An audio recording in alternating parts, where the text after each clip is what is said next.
This is the Nash Villager Podcast.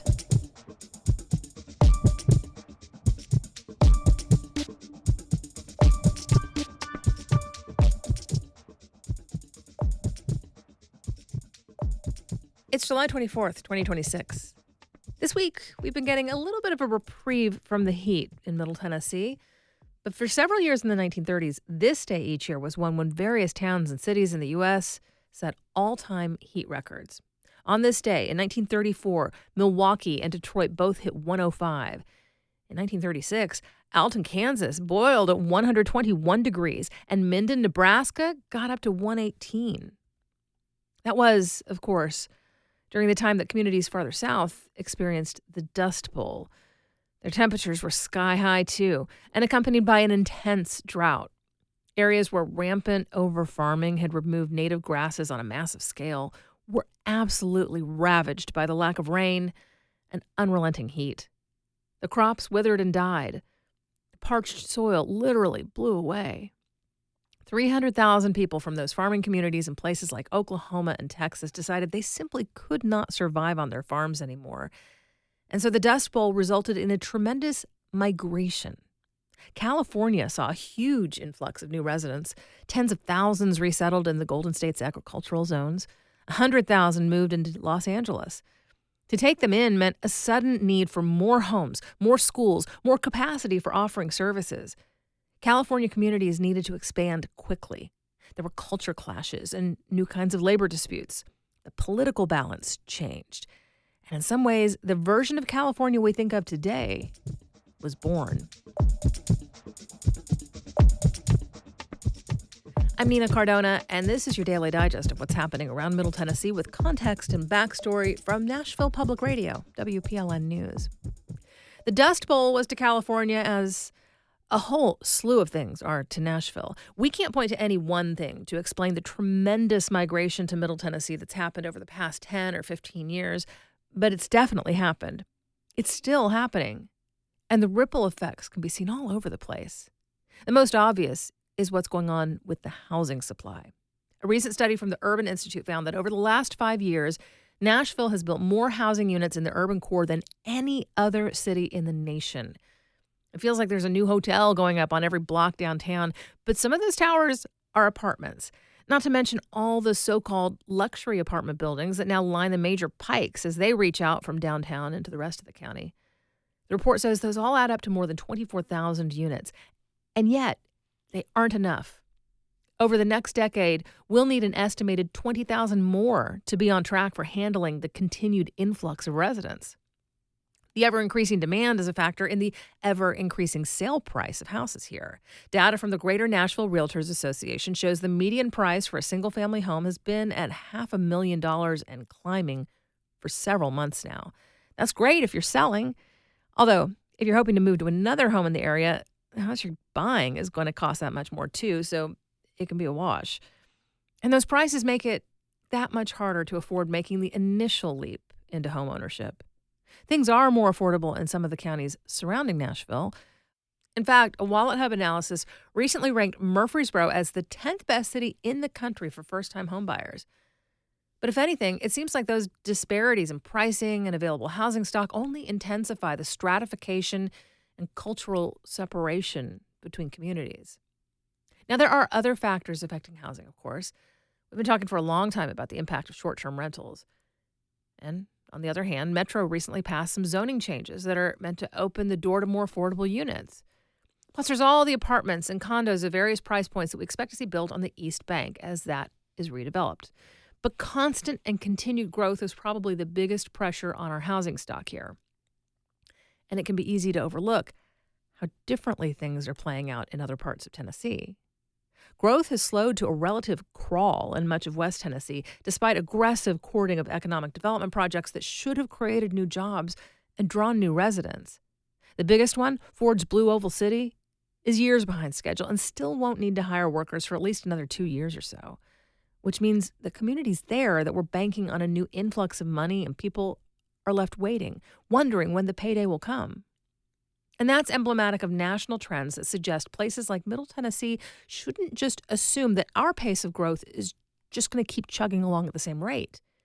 Over the rest of this century, experts predict nearly 30,000 American cities will face a notable drop in the population.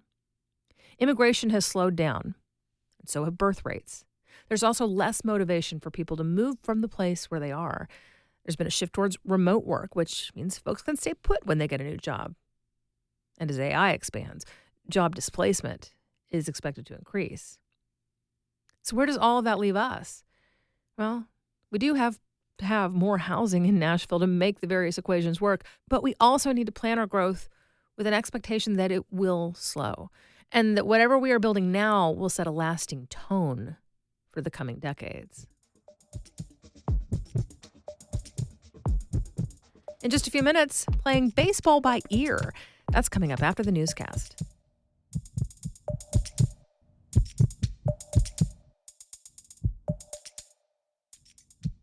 Have you ever looked at your driver's license? I mean, really looked at it up close. I'm focusing. Sam did. In the blue, it says the volunteer state. And I saw that and I was like, how'd that happen? Volunteer. Volunteer, with a D. Curious Nashville investigates, why is there a microscopic typo in our Tennessee driver's license? Come along and learn at WPLN.org/curious. Here's the latest from WPLN News. Tennessee's new congressional map will stay in place for the midterm elections. A second judge has denied a request to reverse the state's mid-decade redistricting plan before the August 6th primaries. A lawsuit challenging the new map is still underway. The ACLU, NAACP, and other voting rights groups contend that splitting Memphis into 3 districts dilutes the majority black city's voting power. Republican lawmakers redrew the state's congressional map in May, heeding a call from President Trump to create more GOP-friendly districts ahead of the midterm elections. Trump has endorsed State Senator Brent Taylor in the GOP race to flip Memphis's former congressional district red. Mayor Freddie O'Connell says his effort to block construction of a data center near the Nashville Zoo is justified. The company, DC Blocks, bought the site for $23 million this month. O'Connell proposed that the city condemn and purchase the property. In his monthly appearance on This Is Nashville, he was asked if using eminent domain is fair to the owners. Their approach has been completely unfair to the other interested parties. I think they have publicly misrepresented some things about both Market Street and the zoo's involvement in this conversation. They ignored encouragement to go engage with the zoo and community. I think some of the things they've said in public have really pushed the boundaries of truth and good faith. The city does not have plans for the site, and the Metro Council has not approved funding. But O'Connell says the city was already looking for space in that general area of town to house Metro offices that are closing near the airport. A sign for Charlie Kirk Memorial Highway was moved yesterday after outcry from Vietnam veterans. State Route 386 had been designated Vietnam Veterans Boulevard, commemorating 25 soldiers who died in the conflict. Officials moved the marker for the late conservative activist who was assassinated last fall. Vietnam veterans say they weren't told about the Charlie Kirk Memorial Highway before the sign went up, and they found it very disrespectful. Bob Schricker is president of the Vietnam Veterans of America chapter in Sumner County. You have Vietnam veterans that came home and were not welcomed. And now we see signage that, again, brings back those memories of not being welcomed. Schricker says he agrees with what Kirk stood for. It's just that it went up on the wrong highway. State Representative Johnny Garrett, who represents Goodlettsville, worked to move the signs. In a statement to WPLN News, he thanked veterans for voicing their concerns. Tennessee banned political campaigns from using AI in their ads without some sort of disclosure. But the Republican frontrunners in the race for the 6th congressional district have used it anyway. WPLN's Mariana Bacchiao reports they might not face any consequences for breaking the law.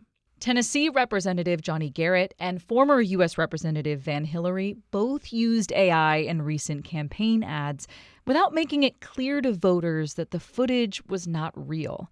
In an ad for Hillary, an AI-generated version of Garrett is seen shaking hands with drag queens, laughing with Nancy Pelosi, and standing in front of a whiteboard that says, quote, "Systemic racism is real." Woke, DEI-loving Johnny Garrett wants to transition Tennessee from conservative to woke. The ad intentionally misrepresents Garrett, who has campaigned against DEI and LGBTQ rights. But Garrett also uses AI in his ad depicting Hillary driving a campaign bus into a swamp. Now Hillary says he wants to help President Trump drain the swamp. Don't be fooled. Send Van packing. Garrett's ad never shows Hillary's face. It achieves the same effect as having a real actor impersonate him. But does it still violate Tennessee's anti-AI law? Well, enforcement is tricky. In order for there to be an investigation, a voter either has to complain to a local district attorney or one of the candidates has to sue the other in civil court. So far, neither option has happened. Mariana Bacallao, WPLN News. One of Tennessee State University's top leaders is on administrative leave. The Tennessean reports that is pending an investigation. Several coaches signed a letter of no confidence concerning athletic director Mickey Allen earlier this summer. Both the school's football and basketball coaches signed the vote. The letter didn't cite specific incidents, but said Allen's program lacked vision, structure, and accountability. It also says programs weren't resourced evenly and that there was a systemic lack of transparency. President Dwayne Tucker said he takes that letter seriously and launched an investigation at the time. He declined to give more details, saying it would be inappropriate to comment on a personnel matter. Allen's administrative leave was announced yesterday. Well, Nashville reached tropical moisture levels this week during the latest summer heat wave. To understand why it felt so muggy, WPLN's Caroline Eggers says weather forecasters look to the dew point. Dew point measures when air can hold no more moisture at a given temperature. The higher the dew point, the more potential for a heavy rainstorm or flooding, and the greater the feeling of humidity. The National Weather Service says it starts to feel oppressive when dew points are at or above 65 degrees. Nashville's dew point reached 77 on Monday, not far off from its all-time record of 82 degrees. The next day, the city had a heat index of 105 and got 1.5 inches of rain.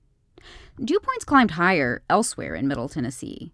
Clarksville's reached 79, and Dixon and Murray counties and the town of Sparta all hit a dangerous dew point of 82 degrees. This all matters because our planet is getting hotter, and warm air holds more moisture. And when dew points are high, it becomes a lot harder for the human body to cool itself off. Caroline Eggers, WPLN News. One thing generative AI has generated in seemingly limitless quantities is legal challenges. That's true even when the topic is narrowed to AI and music. Senior music writer Julie Height is looking into an underexamined AI topic, what independent musicians can do about it. A lot of music makers lack the resources of record labels and AI companies and aren't sure how to address their own concerns about AI. That includes the prospect of their music being used to train AI models without permission. More than one piece of federal legislation in the works may eventually provide protections, and those who want to see them become law can voice support. There's also a class action lawsuit proceeding on behalf of independent musicians, 2 lawsuits actually, against each of the leading AI music companies, Suno and Udio. Rather than placing TV ads to get the word out when her firm filed the lawsuits last summer, the lead attorney at Delgado Entertainment Law used her YouTube channel vigorously. Suno and Udio committed copyright infringement, and now they owe you money. But independent artists whose rights were trampled the most have been left without a seat at the table. That changes today. In June, when The Atlantic published its investigation into collections of music AI companies might have accessed for training purposes, the number of artists participating in the suits doubled in 72 hours. Plaintiffs now number in the thousands, and it's still possible to sign up at indieailawsuit.com. Hagens Berman, a larger firm known for class action wins, has also joined the legal team. Major labels have pursued their own lawsuits without getting the AI companies to disclose their training data. But that's exactly what the class action attorneys are working towards to try to prove the artists deserve compensation. So now here's the stop everything and pay attention. Really good news. If you get on the plaintiff list for our lawsuits, I will be searching Suno and Udio's databases for your songs. Federal courts will have to compel the companies to release that information. That could happen in the coming months since the Udio suit is moving into the discovery phase. For Nashville Public Radio, I'm Julie Height. You'll find more news anytime at WPLN.org.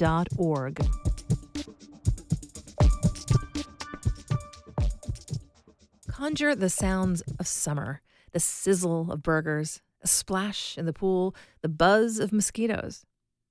But what about the buzz of first base? In beep baseball, blind athletes rely on sound to hit the ball and run to a base. Emily Chen Newton with LPM News in Louisville has more on the sport where players keep their ears on the ball. In beep baseball, the ball beeps, the bases buzz, and the pitcher and the batter are on the same team. All right, here we go. Jared Woodard, pitcher and coach of the Indy Thunder beep baseball team, guides the batter with his voice. Ball set, ready, pitch. All set, ready, pitch.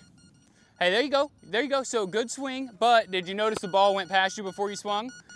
Yeah, you want to swing a little earlier, all right? Here we go. The pitcher, who's sighted, actually wants the batter to hit the ball, so Woodard pays close attention to their swing and tries to match it with his underhand pitch. All right, here we go. Me and you. All set, ready, pitch. Go, go, go. Chase the base, chase the base. Once the batter hits the ball, they run to one of two bases, essentially foam pillars with buzzers inside. Hit or tackle the base, and you're safe.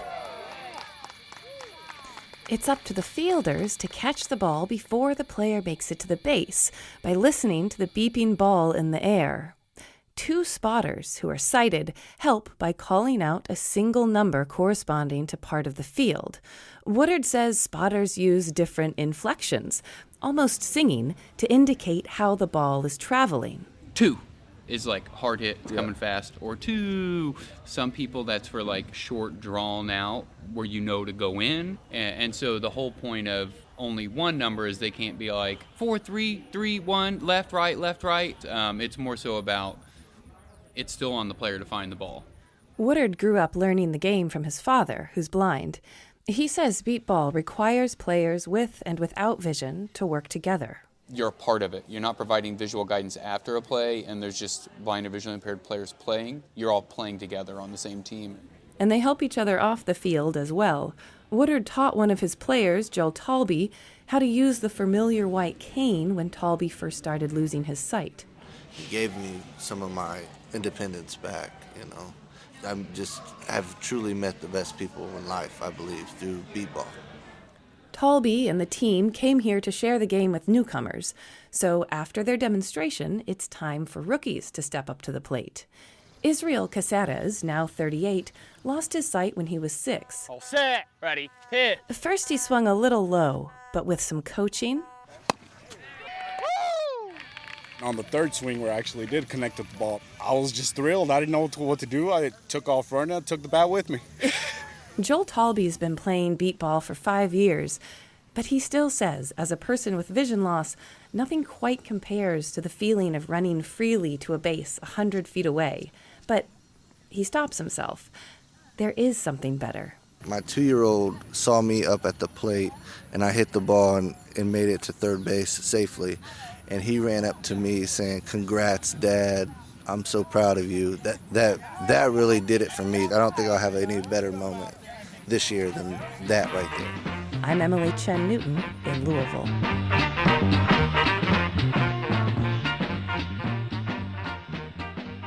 Thanks for listening to the Nashville Ledger podcast. We take this look at Nashville news every weekday.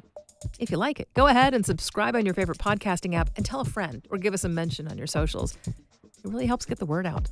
And of course, everything at WPLN News is listener supported. You can become a member at WPLN.org. And that's it for today. Thanks so much for listening. Let's make this day a good one, and we'll catch back up tomorrow.